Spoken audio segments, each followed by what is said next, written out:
Hello दोस्तों, this is Shri Ram Agarwal. स्वागत है आप सभी का मेरे यूट्यूब चैनल सिरा कोचिंग क्लास में। आज के लेक्चर में हम मिसलेनियस एक्सरसाइज देखने वाले हैं चैप्टर नंबर 3 की।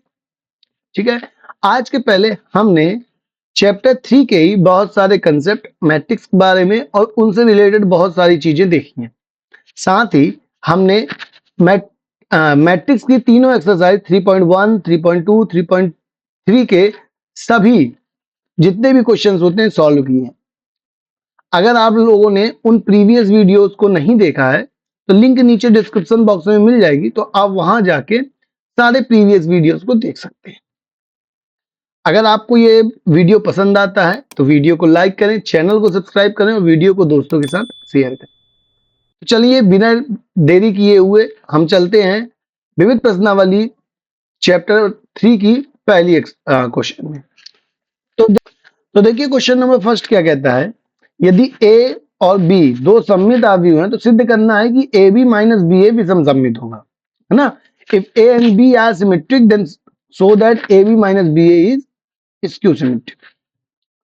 ठीक है, तो क्या करते हैं स्क्यू सिमेट्रिक के लिए सबसे पहले तो हमको क्या चाहिए है,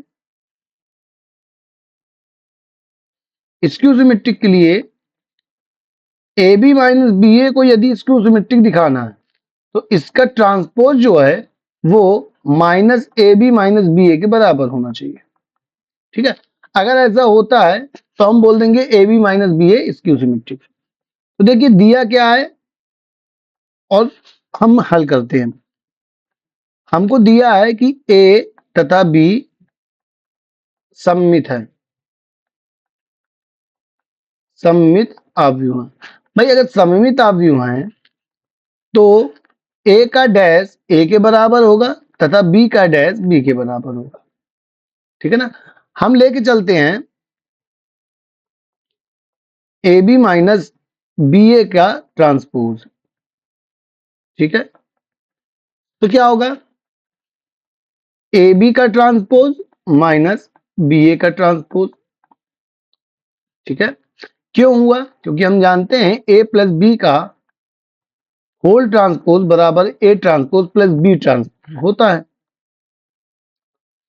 ए बी का whole transpose B transpose A transpose के बराबर होगा और बी ए का whole transpose A transpose B transpose के बराबर होगा। क्यों होगा भाई, क्योंकि हम जानते हैं कि यदि हमारे पास दो matrix A into be the है, इनका ट्रांसपोज करना हो तो ये बी ट्रांसपोज ए ट्रांसपोज के बराबर होता है। ये दोनों मैट्रिक्स के ट्रांसपोज की प्रॉपर्टी होती है। पिछले वीडियोस में हमने देखा है कि ट्रांसपोज की प्रॉपर्टी कैसे काम करती है ना। उसका एक सेपरेट वीडियो, यदि आपने उसको नहीं देखा है तो आप प्ले लिस्ट में जाके उसको देख सकते हैं। अब क्वेश्चन में दिया हुआ है कि भाई ए और बी दोनों कैसे हैं, सममित है, मतलब ए ट्रांसपोज ए के बराबर बी ट्रांसपोज बी के बराबर।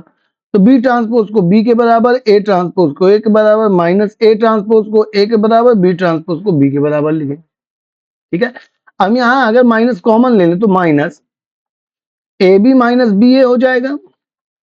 ठीक है, और यही हमको सिद्ध करना था। हमको सिद्ध क्या करना था कि A B minus B A symmetric है, सॉरी स्क्यू सिमेट्रिक है। तो उसके लिए किसी भी मैट्रिक्स को स्क्यू सिमेट्रिक दिखाने के लिए, जैसे कोई सी मैट्रिक्स है तो सी मैट्रिक्स का ट्रांसपोज माइनस सी के बराबर होना चाहिए। बराबर आ गया, है ना। अतः ए बी माइनस बी ए विषम सममित स्क्यू सिमेट्रिक होंगे, स्क्यू सिमेट्रिक है।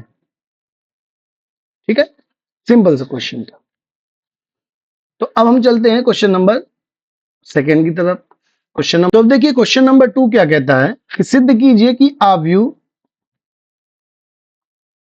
बी डैश ए बी सममित अथवा विषम सममित होगा यदि ए सममित या विषम सममित है। ठीक है, देखिए हमको क्या शो करना है कि जो B dash A B dash है ये सममित भी हो सकता है और विषम सममित भी हो सकता है। ठीक है, ये सममित कब होगा और विषम सममित कब होगा ये डिपेंड करता है कि हमारा ए सममित है कि विषम सममित है।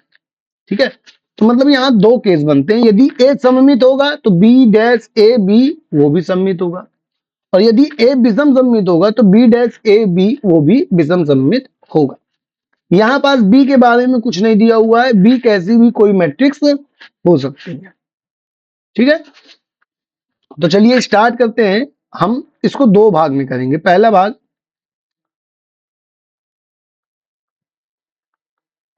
भाग एक। ठीक है, हम मानते हैं कि माना ए एक सममित अवयव, माना ए एक सममित अवयव है।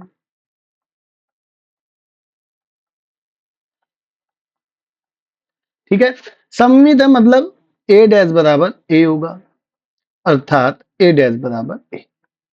तब बी डैश ए बी का होल डैश करेंगे हम। तो भाई जब हम दो मैट्रिक्स के मल्टीप्लिकेशन का डैश करते हैं तो वो रिवर्स होता है, तो यहां पास भी रिवर्स हो जाएगा। तो क्या होगा, B dash A dash B dash का होल डैश। क्यों हुआ, क्योंकि ए बी का whole dash B dash A dash के बराबर होता है। ठीक है, अगर दो है, तीन है, चार, कितनी भी मैट्रिक्स हो सबका रिवर्स हो जाता है।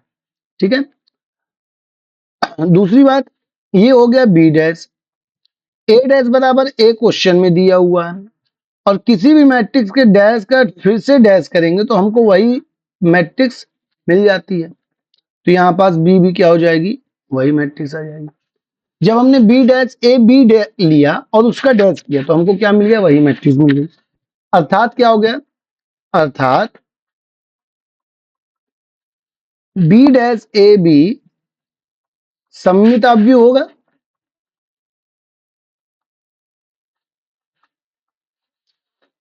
ठीक है, बहुत सिंपल क्वेश्चन था। अब इसी में हम दूसरी बात मान लेते हैं, माना भाग दो करते हैं, भाग दो। अब हम यहां मान लेते हैं कि माना ए विषम सममित अवयव, माना ए विषम सममित अवयव है। ठीक है भाई, अगर ए विषम सममित होगा तो बताओ, इसका मतलब ए डैश का जो है वो माइनस ए के बराबर होगा। ठीक है, तब हम क्या लेंगे, बी डैश ए बी का होल डैश बराबर बी डैश, पहले सबसे बाद वाली मैट्रिक्स, फिर ए डैश, उसके बाद वाली मैट्रिक्स, फिर बी डैश का होल डैश। ठीक है, अब बी डैश बराबर तो बी डैश ही रहेगा, ए डैश की जगह माइनस ए हो जाएगा, क्योंकि ए डैश बराबर माइनस ए क्वेश्चन में दिया है। और बी डैश का होल डैश किसके बराबर होता है, बी के बराबर। यहां से माइनस को बाहर निकाल देंगे तो ये आ जाएगा बी डैश ए बी, और हम लेके क्या चले थे, बी डैश ए बी का होल डैश। इसके बराबर क्या मिल गया, minus B dash A B. इसका मतलब बी डैश ए बी विषम सममित होगा।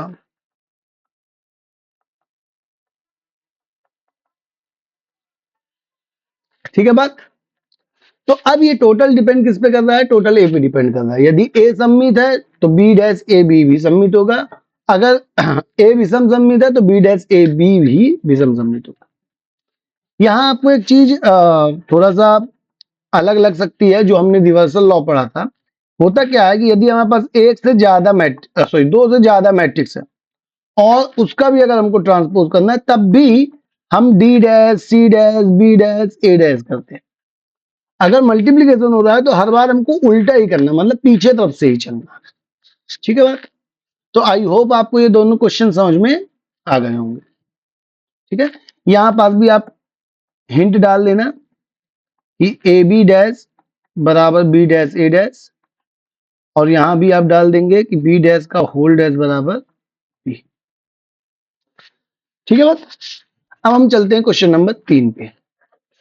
देखिए अब क्वेश्चन नंबर 3 क्या दिया हुआ है कि यदि ए हमारे पास एक 3x3 की मैट्रिक्स है कि 0 to y z x y minus z और एक्स माइनस वाई जेड, तथा ए डैश ए बराबर आई है, तो हमको सिद्ध करना, तो हमको एक्स वाई जेड का मान ज्ञात करना। ठीक है, तो स्टार्ट करते हैं।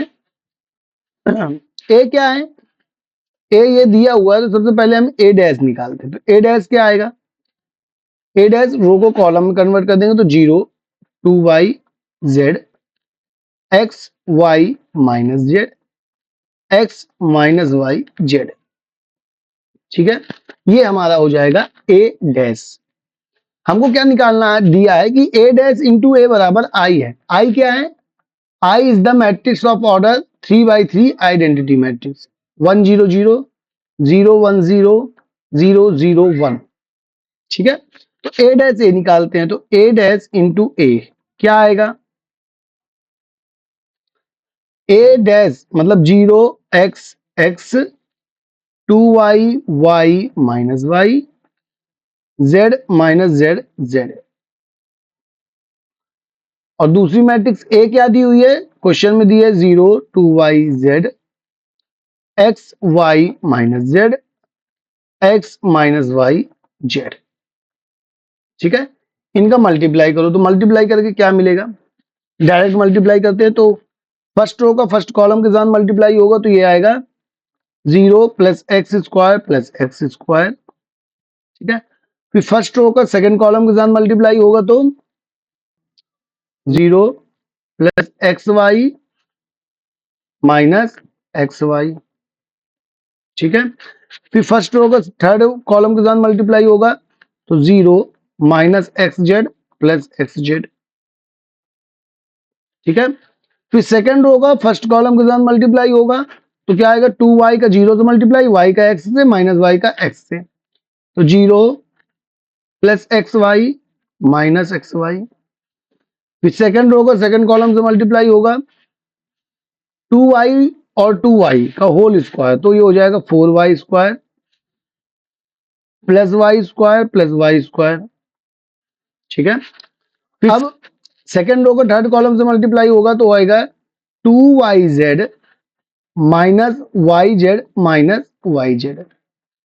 ठीक है बात, देखिए मल्टीप्लीकेशन तो आपसे बनता है, आपने पहले भी किया हुआ है, तो डायरेक्ट हम मल्टीप्लाई ही कर रहे हैं ना। जेड का 0 से मल्टीप्लाई 0, जेड एक्स का माइनस जेड एक्स फिर प्लस जेड एक्स, साथ में जेड का 2y से मल्टीप्लाई तो 2yz minus y z minus y z. फिर लास्ट में थर्ड कॉलम को थर्ड कॉलम से मल्टीप्लाई करेंगे, थर्ड रो को, तो हो जाएगा z square plus z square plus z square. ठीक है, अब हम इसको सिंप्लीफाई कर लेते हैं, तो ये देखिए एक्स वाई से x y cancel, x z से एक्स जेड कैंसिल, यहाँ x y minus x y cancel, यहाँ 2yz है और ये दोनों माइनस के हैं तो ये कैंसिल हो जाएंगे, ये जेड एक्स कैंसिल, ये 2yz है, ये yz है, ये yz कैंसिल हो जाएगा। तो अल्टीमेटली हमको बचेगा क्या, ए डैश ए बराबर हमको आएगा 2x square 0 0 0 6y square 0 0 0 3z square. ठीक है, और क्वेश्चन में हमको क्या दिया है कि ए डैश ए बराबर आई है, इसका मतलब ये मैट्रिक्स 1 0 0 0 1 0 0 0 1 इसके बराबर है। ठीक है, तो अब अगर हम कंपेयर करें, क्योंकि हम जानते हैं भाई दो मैट्रिक्स यदि बराबर हैं तो करस्पॉन्डिंग एलिमेंट सेम होंगे, तो देखिए बाकी जहां 0 है वो सब 0 के बराबर है, लेकिन 2x स्क्वायर जो है वो 1 के बराबर होगा, 6y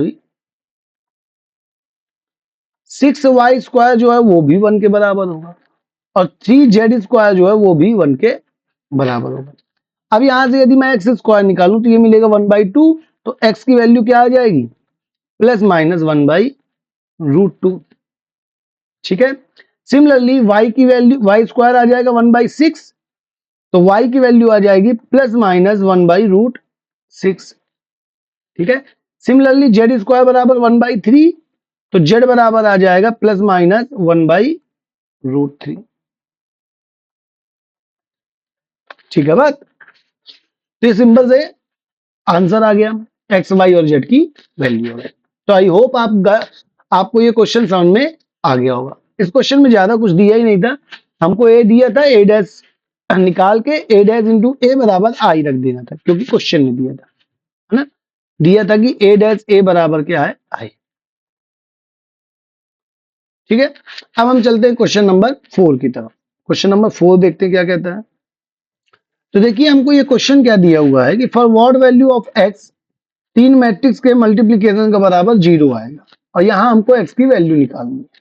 ठीक है, साथ में ये जो दिया हुआ है ओ, ये ओ दिया हुआ है ना कि 0 दिया हुआ है, और ओ का मतलब होता है जीरो मैट्रिक्स, मतलब ऐसी मैट्रिक्स जिसके सारे एलिमेंट्स क्या होंगे, 0 होंगे। तो हमको यहाँ तीनों मैट्रिक्स को मल्टीप्लाई करना है। अब मल्टीप्लाई करने के लिए हम चाहे ए को पहले बी से मल्टीप्लाई करें, या पहले बी को सी से मल्टीप्लाई करके फिर ए से करें, आंसर सेम आना है। आपने देखा होगा एसोसिएटिव लॉ मल्टीप्लीकेशन में होल्ड होता है, एसोसिएटिव लॉ। ठीक है, तो करते क्या है, हम पहले ए मैट्रिक्स को बी मैट्रिक्स से मल्टीप्लाई करते हैं। मल्टीप्लाई करने के लिए हमको ऑर्डर चेक करना पड़ता है। तो यहाँ देखते हैं, ये इस मैट्रिक्स का ऑर्डर 1/3 और इस मैट्रिक्स का ऑर्डर 3/3। तो पहले मैट्रिक्स का कॉलम और दूसरे मैट्रिक्स की रो बराबर है, मतलब मल्टीप्लीकेशन पॉसिबल है। साथ में जो नई मैट्रिक्स मिलेगी उसका ऑर्डर कितना होगा, 1/3 का। तो हम बना लेते हैं एक 1/3 की मैट्रिक्स। ठीक है, जिसमें 3 एलिमेंट होंगे, पहला, दूसरा, तीसरा। तो अब हम करते क्या, पहली रो को पहले कॉलम से मल्टीप्लाई करो तो क्या मिलेगा, 1 + 4 + 1, ये पहला एलिमेंट हो गया। फिर फर्स्ट रो को दूसरे कॉलम से मल्टीप्लाई करो तो आएगा 2 + 0 + 0। फिर फर्स्ट रो को थर्ड कॉलम से मल्टीप्लाई करो तो आएगा 0 + 2 + 2। ठीक है, तो ये हमारा आंसर आ गया 1/3 का। फिर रेस्ट ऑफ मैट्रिक्स क्या दी हुई है, 0 2 x, और इसके बराबर में दिया है o। ठीक है, अब इसको अगर हम सॉल्व करें तो हमको क्या मिलेगा, फर्स्ट मैट्रिक्स का जो एलिमेंट है 1 + 4 + 1 6, और ये 2, और लास्ट में 4। दूसरी मैट्रिक्स दी है 0 2 x बराबर में o। अब ये जो मैट्रिक्स है, ये मैट्रिक्स है 1/3 की, और ये मैट्रिक्स है 3/1 की। तो मल्टीप्लीकेशन के बाद जो नई मैट्रिक्स आएगी वो कितने की आएगी, 1/1 की आएगी, है ना। और उसका आंसर कितना होगा, देखिए इस 6 to 4 कॉलम को मल्टीप्लाई कर देंगे कॉलम से, तो 6 का 0 से मल्टीप्लाई 0, 2 का 2 से मल्टीप्लाई 4, 4 का x से मल्टीप्लाई 4x बराबर। अब ये जो मैट्रिक्स O है, चूंकि यहाँ पास 1/1 की मैट्रिक्स आ रही, तो ये भी मैट्रिक्स बन जाएगी 1/1 की शून्य मैट्रिक्स। ठीक है, लेफ्ट हैंड साइड में जिस ऑर्डर की मैट्रिक्स होती है, हमको राइट हैंड साइड में उसी ऑर्डर की मैट्रिक्स लेनी होती है। ठीक है, तो ये क्या बन गया हमारे पास, 4 + 4x = 0। दो मैट्रिक्स इक्वल हैं तो करस्पॉन्डिंग एलिमेंट्स भी इक्वल होंगे। तो ये हो जाएगा 4 + 4x, ठीक है, बराबर 0। तो यहां x की वैल्यू निकालनी है, तो x की वैल्यू आ जाएगी -1। ठीक है, तो यदि मैं x की वैल्यू 1 लूं तो इस पूरे मैट्रिक्स का जो आंसर आएगा वो शून्य मैट्रिक्स, नल मैट्रिक्स आएगा। ठीक है बात, तो आई होप आप लोगों को ये क्वेश्चन समझ में इजिली आ गया होगा। अब हम चलते हैं क्वेश्चन नंबर 5 की तरफ। तो देखिए क्वेश्चन नंबर 5 क्या कहता है, यदि a, हमारे पास कोई 2/2 की मैट्रिक्स है, तो हमको शो करना है a² - 5a + 7i = 0। ठीक है, तो बिल्कुल सिंपल से इसको हम सॉल्व करते हैं। a दिया हुआ है तो सबसे पहले a² निकालेंगे। तो a² निकालने के लिए हम क्या करेंगे, दोनों मैट्रिक्स को, मतलब a को 2 बार मल्टीप्लाई कर देंगे। तो ये a लिखा, फिर से हमने a लिख दिया। ठीक है, इसको सॉल्व करो, क्या मिलेगा, फर्स्ट रो को फर्स्ट कॉलम से मल्टीप्लाई करेंगे तो 9 - 1, फिर फर्स्ट रो को सेकंड कॉलम से मल्टीप्लाई करेंगे तो 3 + 2, फिर सेकंड रो को फर्स्ट कॉलम से मल्टीप्लाई करेंगे तो -3 - 2, फिर सेकंड रो को सेकंड कॉलम से मल्टीप्लाई करेंगे तो -1 + 4। सॉल्व करने पे हमको मिलेगा 9 - 1 8, 3 + 2 5, -3 - 2 -5, अब 4 - 1 3। ठीक है, अब हमको क्या करना है, हम डायरेक्ट इसको सॉल्व करते हैं ना, लेफ्ट हैंड साइड लेते हैं। क्या मिलेगा हमको, a² - 5a + 7i।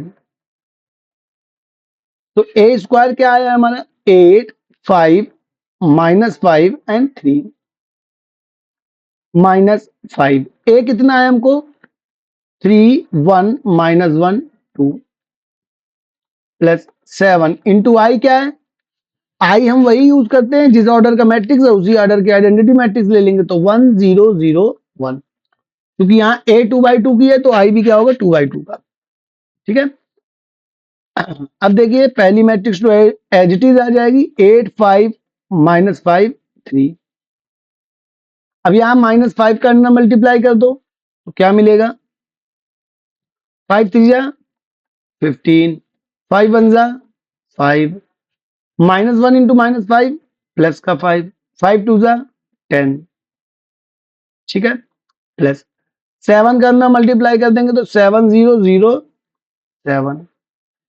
ठीक है, अब हमारे पास 3 मैट्रिक्स दी हुई है जिनको हमको ऐड करना है, तो करस्पॉन्डिंग एलिमेंट्स ऐड हो जाएंगे क्योंकि ऑर्डर तो तीनों के सेम है ना।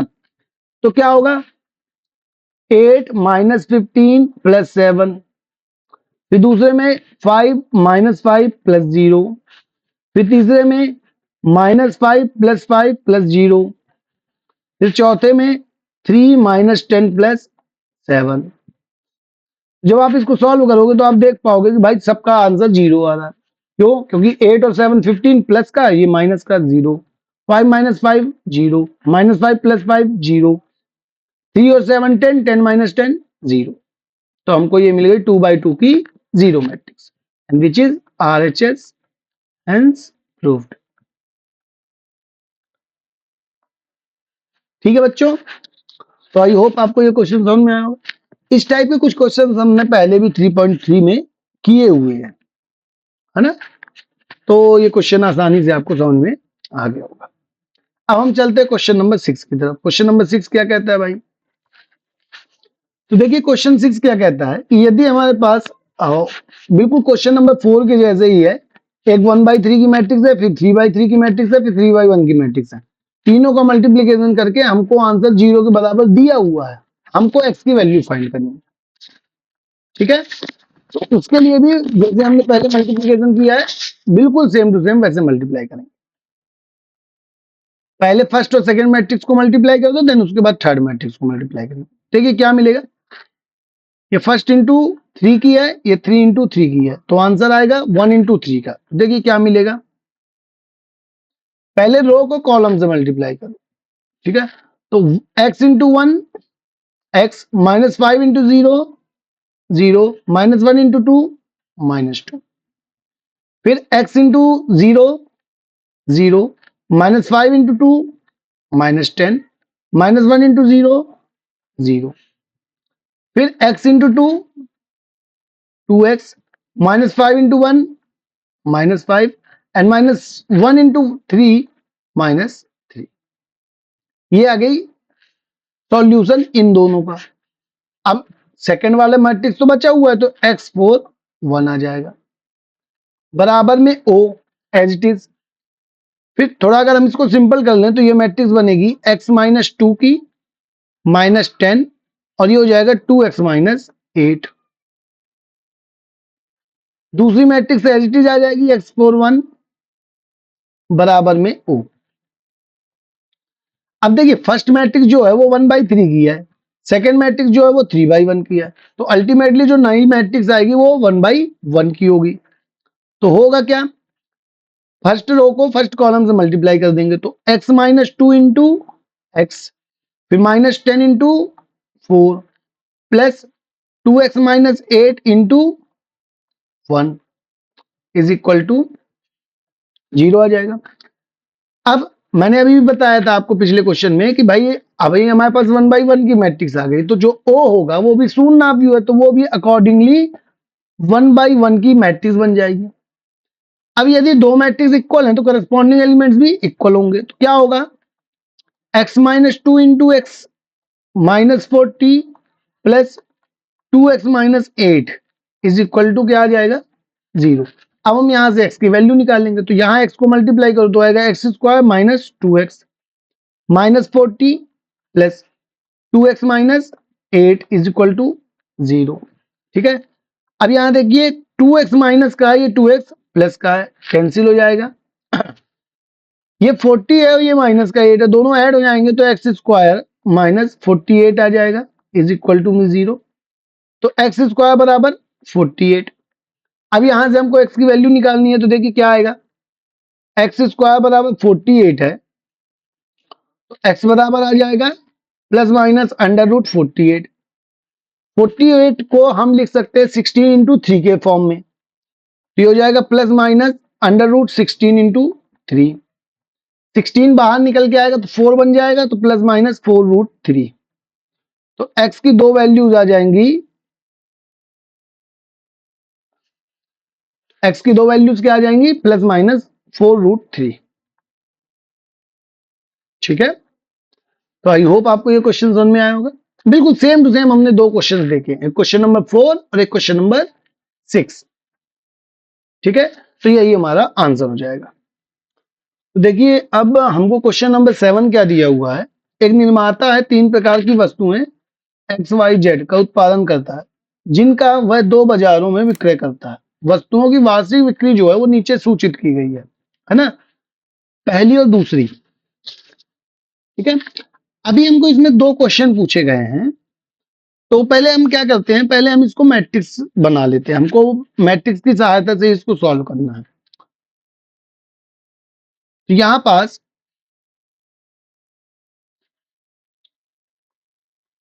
निर्माता द्वारा एक्स वाई जेड वस्तुओं का दोनों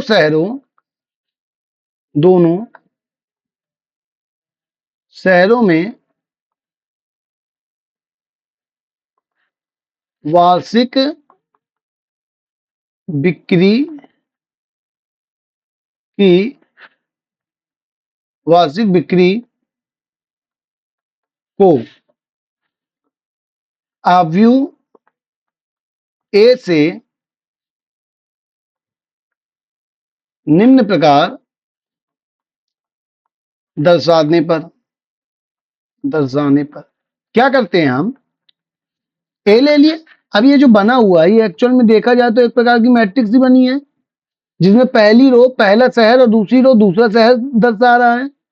पहला कॉलम एक्स, दूसरा कॉलम वाई और तीसरा कॉलम जेड वस्तुओं के उत्पादन की बिक्री को दर्शाता है। ठीक है, तो हमने क्या किया, ए को एक मैट्रिक्स बना लिया भाई, जिसमें 10,000 पहले शहर में एक्स की बिक्री 10,000, वाई की बिक्री 2,000 और जेड की बिक्री 18,000 वस्तु। साथ में दूसरे शहर में एक्स की बिक्री 6,000, वाई की 20,000 और जेड की 8,000। ठीक है, तो ये हमने ए से दर्शा दिया इसी मैट्रिक्स को। अब हमको प्रश्न क्या पूछा है, प्रश्न पूछा गया है कि यदि एक्स वाई जेड का प्रत्येक इकाई का विक्रय मूल्य 2.5 रुपए, 1.5 रुपए और 1 रुपए है, तो दोनों बाजार में कुल आय कितनी होगी, हमको ये बताना। ठीक है, तो हम क्या करते हैं, एक सेलिंग प्राइस का मैट्रिक्स बना लेते हैं। तो सेलिंग प्राइस है ना, क्या हो गया, विक्रय मूल्य, इसको हम नाम दे देते हैं बी से। ठीक है बात, तो बी क्या है, सेलिंग प्राइस है, किसका है, एक्स वाई जेड का है। तो हम इसको एक कॉलम मैट्रिक्स से दर्शा देते हैं। एक्स का सेलिंग प्राइस है 2.5 रुपए, वाई का है 1.5 रुपए और एक्स जेड का है 1 रुपए। ठीक है, तो हमको ये बताना है इस ए नंबर क्वेश्चन में कि इस व्यक्ति के द्वारा दोनों बाजारों में कितना रेवेन्यू जनरेट किया गया, मतलब कितनी बिक्री की है। ठीक है, तो अब मुझे ये बताइए कि बिक्री का कैसे हमको पता चलेगा, जब हम पहले शहर में एक्स की जितनी बिक्री हुई है, वाई की जितनी बिक्री हुई है और जेड की जितनी बिक्री हुई है, इनका इनकी मूल्यों के साथ मल्टीप्लाई कर देंगे। ठीक है, तो हमको क्या करना पड़ेगा, हमको रेवेन्यू निकालने के लिए ठीक है, कुल आय निकालने के लिए हम क्या करेंगे, ए का बी से मल्टीप्लाई करेंगे, तो ए इंटू बी कर देंगे। देखिए क्या मिलेगा हमको, ए कितना है 10,000, 2,000, 18,000, फिर 6,000, 20,000 और 8,000। दूसरी मैट्रिक्स क्या है? बी, ₹2.5, ₹1.5 और ₹1। ठीक है। अब इन दोनों मैट्रिक्स का मल्टीप्लाई करो। आप देख पाओगे कि यदि मैं फर्स्ट रो को फर्स्ट कॉलम से मल्टीप्लाई करूं तो क्या मिलेगा? 10,000 गुणे ₹2.5 प्लस 2,000 गुणे ₹1.5 प्लस 18,000 गुणे ₹1। ठीक है, ये पहली रो हुई। दूसरी रो 6,000 गुणे ₹2.5 प्लस 20,000 गुणे ₹1.5 प्लस 8,000 गुणे ₹1। ठीक है, तो अब यदि मैं इनको जोड़ूं मल्टीप्लाई करके तो क्या मिलेगा?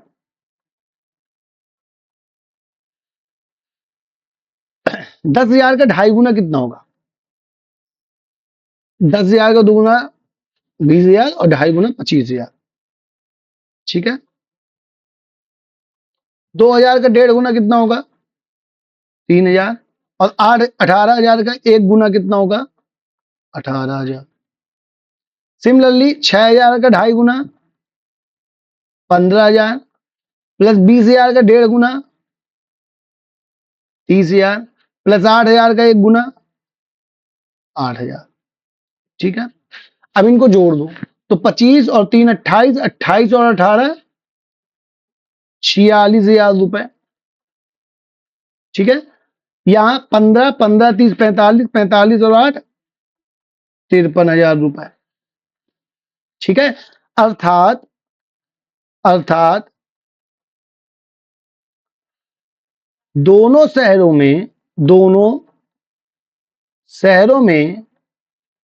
कुल आय क्रमशः कितनी होगी?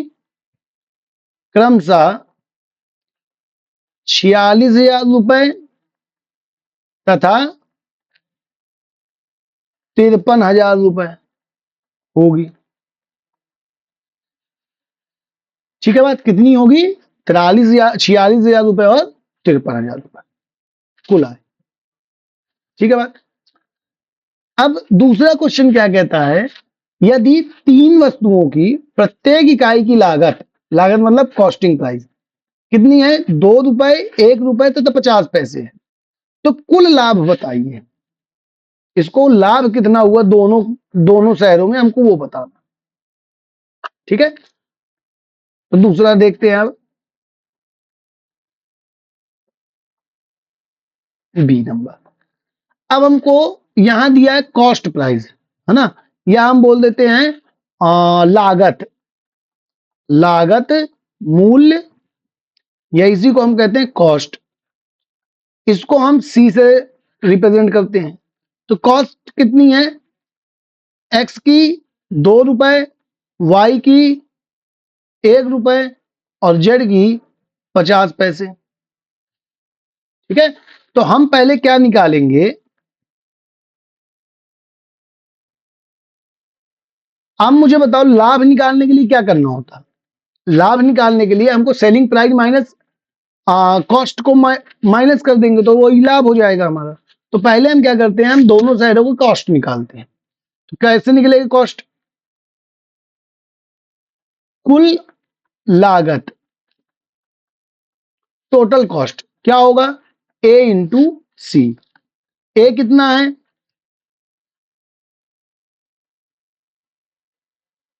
ए दिया हुआ है 10,000, 2,000, 18,000, 6,000, 20,000 और 8,000। इसमें हम सी मैट्रिक्स 2.0, 1.0 और 0.50 इसका मल्टीप्लाई कर देते हैं। ठीक है, तो अभी हम क्या करते हैं? हम करते हैं पहली रो को पहले कॉलम से मल्टीप्लाई। तो 10,000 का गुणा हो जाएगा 2 रुपए से, प्लस 2,000 का गुणा हो जाएगा 1 रुपए से, प्लस 18,000 का गुणा हो जाएगा 50 पैसे से। ठीक है बात। सिमिलरली 6,000 का गुणा कर देंगे हम 2 रुपए से, प्लस 20,000 का गुणा कर देंगे हम 1 रुपए से, प्लस 8,000 का गुणा कर देंगे हम 50 पैसे से। ठीक है। तो अब अगर हम देखें तो भाई इसका सॉल्यूशन कितना आएगा, 10,000 गुणे 2 20,000, 2,000 गुणे 1 2,000, 18,000 गुणे 50 पैसा, 50 पैसा मतलब आधा रुपए, तो 18,000 का आधा रुपए मतलब 9,000 का 1 रुपए, तो 9,000। ठीक है। फिर 6,000 का 2 गुना 12,000, 20,000 का 1 गुना 20,000, और 8,000 का आधा 4,000। दोनों को जोड़ेंगे सबको तो क्या मिलेगा, 20 2 22 9 31,000 रुपए। ठीक है। 12 20 32 32 4 36,000 रुपए। ठीक है बात। तो यहां से क्या निकल के आ गया, हमको लागत मूल आ गई। टोटल लागत कितनी लगी हमको, पहले शहर के लिए 31,000 रुपए और दूसरे शहर के लिए 36,000 रुपए। कुल प्रॉफिट कितना हुआ था, पहले शहर का 46,000 रुपए और दूसरे शहर का 53,000 रुपए। तो अगर हम कुल लाभ देखें, कुल लाभ, तो कुल लाभ हो जाएगा विक्रय मूल्य माइनस लागत मूल्य। ठीक है। और विक्रय मूल्य कितना है, ए बी, लागत मूल्य कितना है, ए सी। तो क्या हो जाएगा, विक्रय मूल्य था 46,000 रुपए पहले वाले का और 53,000 रुपए दूसरे वाले का। ठीक है। लागत मूल्य निकल के आया 31,000 रुपए पहले वाले का और 36,000 रुपए दूसरे वाले का। तो इसको माइनस कर दो, क्या मिलेगा, पहले शहर के लिए 46 में 31 गए 15,000 रुपए, और दूसरे शहर में 53 में 36 गए कितना होगा, 17,000 रुपए। तो निर्माता को कुल कितने का प्रॉफिट हुआ, अर्थात अतः निर्माता को दोनों शहरों में क्रमशः 15,000 रुपए तथा 17,000 रुपए का लाभ हुआ। ठीक है। मतलब अगर टोटल मिलाया जाए तो 32,000 रुपए का लाभ हुआ।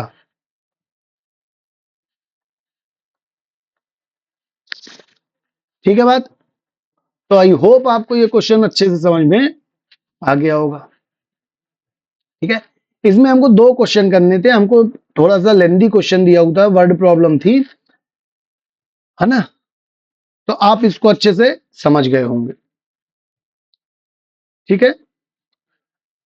तो देखिए क्वेश्चन नंबर 8 क्या कहता है। क्वेश्चन नंबर 8 ये है कि हमको एक मैट्रिक्स दी हुई है एक्स, और एक मैट्रिक्स एक्स का एक 2/3 मैट्रिक्स के साथ मल्टीप्लाई है, जिसका आंसर भी हमको 2/3 की मैट्रिक्स मिलेगा। ठीक है। तो हमको एक्स मैट्रिक्स फाइंड करना। ठीक है। तो पहले हम ये देखें कि भाई ये जो एक्स मैट्रिक्स है इसका ऑर्डर कितना होगा। ठीक है। तो ऑर्डर कुछ ऐसा होगा कि मल्टीप्लाई करने के बाद भी हमको 2/3 की मैट्रिक्स मिल रही है। ठीक है। और चूंकि ये 2/3 की है, ठीक है, तो पहले हम इसके बारे में समझते हैं। मान के चलो ये वाई मैट्रिक्स है। ठीक है।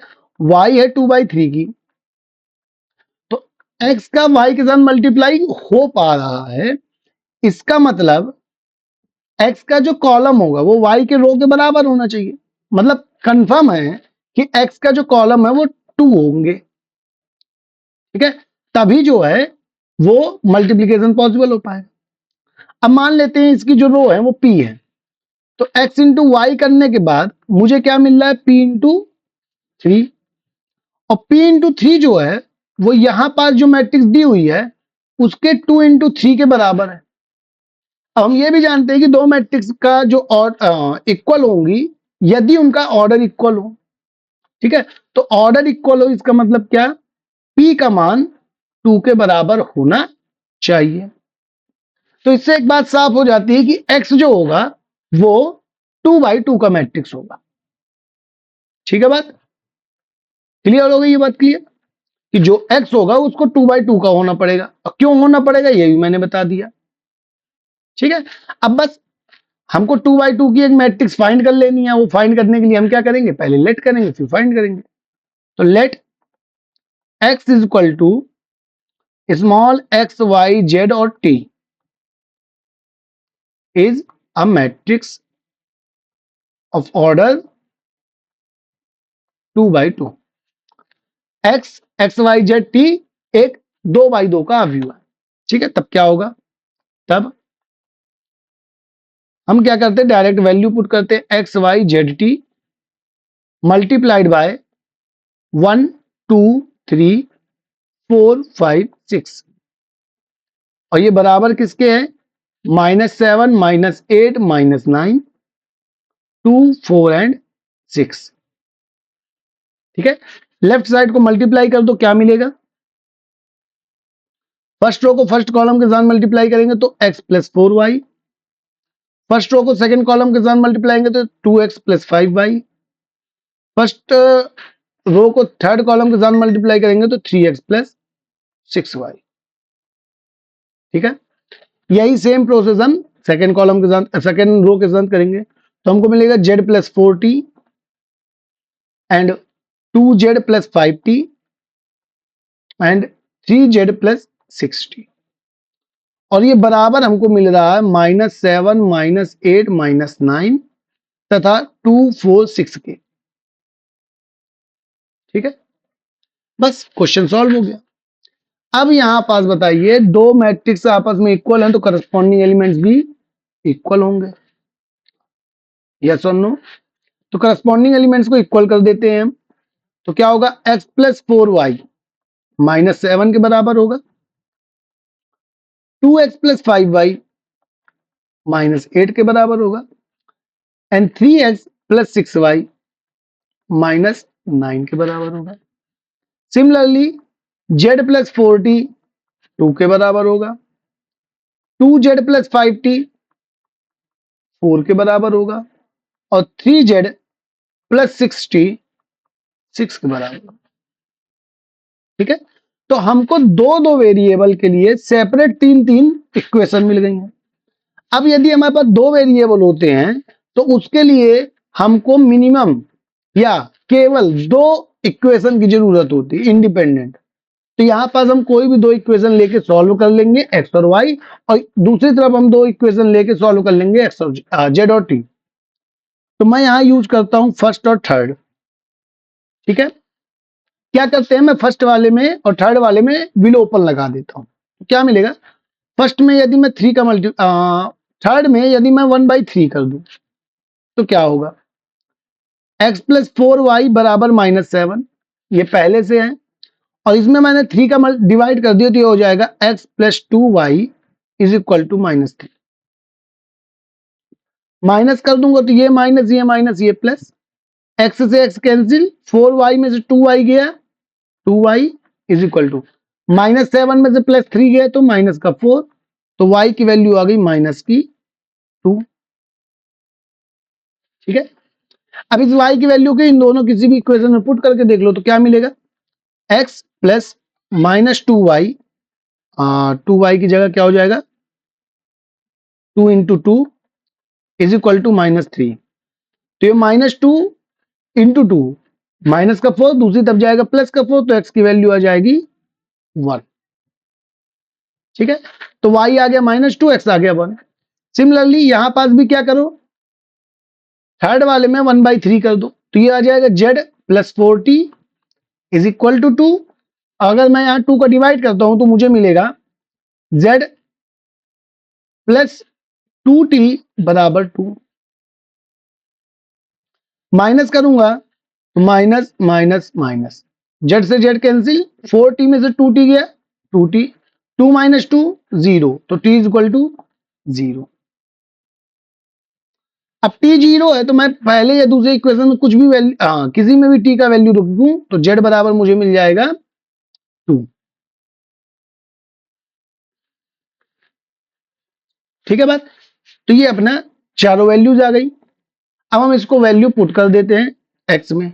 तो x क्या था हमारे पास, x था x y z t, ये आ जाएगा x का वैल्यू क्या आ जाएगा 1, y का वैल्यू -2, z का वैल्यू 2 और t का वैल्यू 0। और यही हमारे क्वेश्चन का आंसर हो जाएगा। ठीक है बात। तो आई होप आपको ये क्वेश्चन समझ में आया होगा। मेन अपने को यही पास ध्यान रखना है कि एक्स हमको क्या लेना पड़ेगा। ठीक है, तो वो देखना पड़ेगा कि मल्टीप्लीकेशन कब पॉसिबल है, उसका इक्वल टू में क्या मैट्रिक्स आ रही है, किस ऑर्डर की आ रही है, उसके अकॉर्डिंग हमको सॉल्व करना होगा। ठीक है, अब हम चलते हैं नेक्स्ट क्वेश्चन में। नेक्स्ट हमारे पास 3 ऑब्जेक्टिव दिए हैं, तो उन ऑब्जेक्टिव को भी सॉल्व करते हैं। तो क्वेश्चन नंबर 9 क्या कहता है, यदि हमारे पास ए दिया हुआ है alpha beta gamma minus alpha और ए स्क्वायर बराबर आई है, तो हमको रिलेशन फाइंड करना है, प्रतिबंध फाइंड करना है अल्फा बीटा गामा में। रिस्ट्रिक्शन क्या होगा हमको वो फाइंड करना। ठीक है, तो हम लेके चलते हैं कि भाई ए ये दिया है तो ए स्क्वायर क्या होगा, A square means A into A, तो क्या होगा alpha beta gamma minus alpha.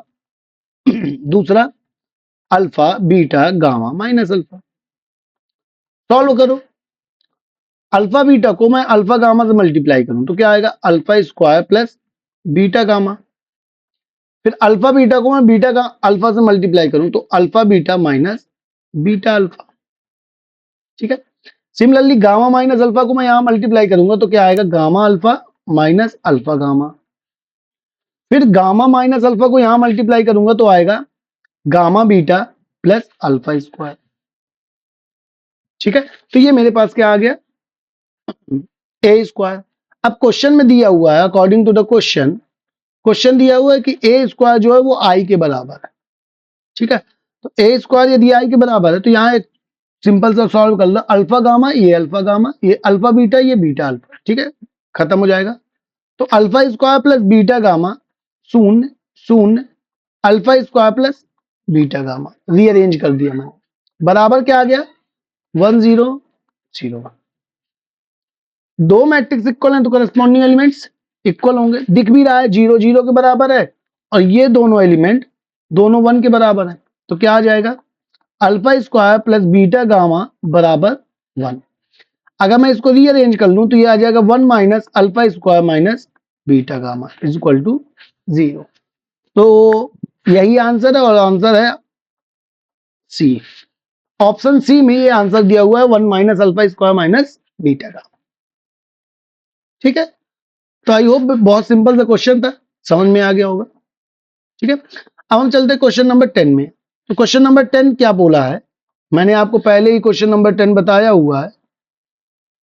Question number 10 बोलता है कि एक ऐसी मैट्रिक्स ए एक ऐसी मैट्रिक्स है जो सिमेट्रिक भी है और स्क्यू सिमेट्रिक भी है। ठीक है, तो मैंने आपको पहले ही बताया है कि केवल ऐसी एक ही मैट्रिक्स होती है जीरो मैट्रिक्स जो सिमेट्रिक भी होती है और स्क्यू सिमेट्रिक भी होती है। तो इसका जो आंसर हो जाएगा वो क्या हो जाएगा ए इज जीरो मैट्रिक्स। अब ऑर्डर कुछ भी हो सकता है, किसी भी ऑर्डर की जीरो मैट्रिक्स मतलब स्क्वायर मैट्रिक्स वो कभी भी सिमेट्रिक और स्क्यू सिमेट्रिक दोनों होती है। तो इसका ऑप्शन बी है। ठीक है बात। क्वेश्चन नंबर 11 क्या कह रहा है, यदि ए स्क्वायर बराबर ए है जहां ए एक स्क्वायर मैट्रिक्स है, देन हमको यह बताना है कि आई प्लस ए की पावर 3 एंड -7a क्या होगा। ठीक है, तो पहले हम क्या करते हैं सॉल्व करते हैं, इसको सॉल्व करके देखते हैं क्या होगा। तो a प्लस बी का होल क्यूब का फॉर्मूला लगाओ, तो a cube plus 3 into A square into B plus 3 into A into B square plus B का क्यूब -7। अब अपन थोड़ा इसको देखते हैं, यदि ए स्क्वायर बराबर ए है तो ए स्क्वायर इंटू ए बराबर ए इंटू ए होगा, क्योंकि ए स्क्वायर की जगह हमको ए लिखना है। इसका मतलब यहां भी ए स्क्वायर आएगा और ए स्क्वायर बराबर चूंकि ए है तो ये भी ए ही रहेगा। और ए स्क्वायर इंटू ए क्या है, ए क्यूब होता है, मतलब ए क्यूब की वैल्यू भी हमको ए ही मिलनी है। ठीक है, ये पहली चीज होगी। दूसरी चीज, यहां आई दिया हुआ है, तो आई का आप कुछ भी पावर करो, हमेशा आपको आई ही मिलना है। आई की पावर 3, आई की पावर 2, आई की पावर कुछ भी करो, आपको आई ही मिलना। ठीक है, तो इन सब चीजों को यहां देखते हुए रख देते हैं। तो आई क्यूब की जगह आई प्लस 3i², आई स्क्वायर की जगह भी आई आएगा, और आई का किसी भी के साथ मल्टीप्लाई होगा तो वही एलिमेंट रह जाएगा, तो ए आ जाएगा प्लस, यहाँ ए स्क्वायर है, ए स्क्वायर मतलब ए, आई का एक मल्टीप्लाई होगा तो ए ही रहेगा, 3a प्लस ए क्यूब बराबर अभी हमने देखा ए होता है -7, तो 7a 3a 3a 3a और a से कैंसिल हो जाएगा, तो आंसर क्या आएगा, आई। तो इस क्वेश्चन का आंसर क्या हो जाएगा आपका, आई हो जाएगा, और ऑप्शन नंबर सी सही है यहां। ठीक है, यहां पे आप ध्यान दीजिए, क्वेश्चन नंबर 9 में हमने देखा है ए स्क्वायर बराबर आई, और इस वाले में हमने देखा है ए स्क्वायर बराबर ए। ठीक है, कुछ स्क्वायर मैट्रिसेस जिनमें ए स्क्वायर करने पे हमको आई मिलता है, इनको हम बोलते हैं इनवोल्यूटरी मैट्रिक्स, इनवोल्यूटरी मैट्रिक्स।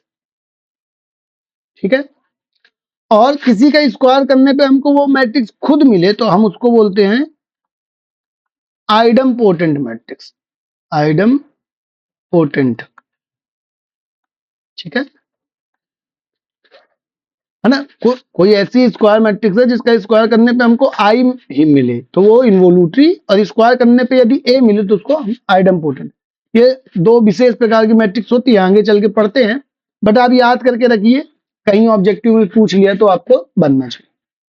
ठीक है, तो आज के लिए हम इतना ही रखते हैं। आई होप आपको सारे क्वेश्चन, हमने सारे 11 क्वेश्चन पूरे किए हैं तो आपको समझ में आए होंगे। यदि फिर भी आपको कहीं किसी क्वेश्चन में कोई डाउट जाता है, या फिर चैप्टर के बीच में जो एग्जाम्पल्स होते हैं उनमें भी यदि कोई डाउट जाता है तो आप मुझे कमेंट सेक्शन में पूछ सकते हैं। आई होप आपको क्वेश्चन समझ में आए होंगे, और साथ में वीडियो अगर पसंद आता है तो वीडियो को लाइक करें, चैनल को सब्सक्राइब करें, और वीडियो को दोस्तों के साथ ज्यादा से ज्यादा शेयर करें जिससे उनका भी भला हो सके। अब हम मिलते हैं नेक्स्ट वीडियो में। नेक्स्ट वीडियो में हम चैप्टर नंबर 4, जिसमें हम डिटर्मिनेंट पढ़ने वाले उनको देखेंगे, और चैप्टर नंबर 4 के सारी जो भी हम पढ़ने वाले हैं उन सबको देखेंगे, सारी एक्सरसाइज को। ठीक है, तो बने रहिए सीरा कोचिंग क्लास के साथ, पढ़ाई कर। तो मिलते हैं नेक्स्ट वीडियो में, जब तक पढ़ाई करते रहिए। Thank you so much, bye.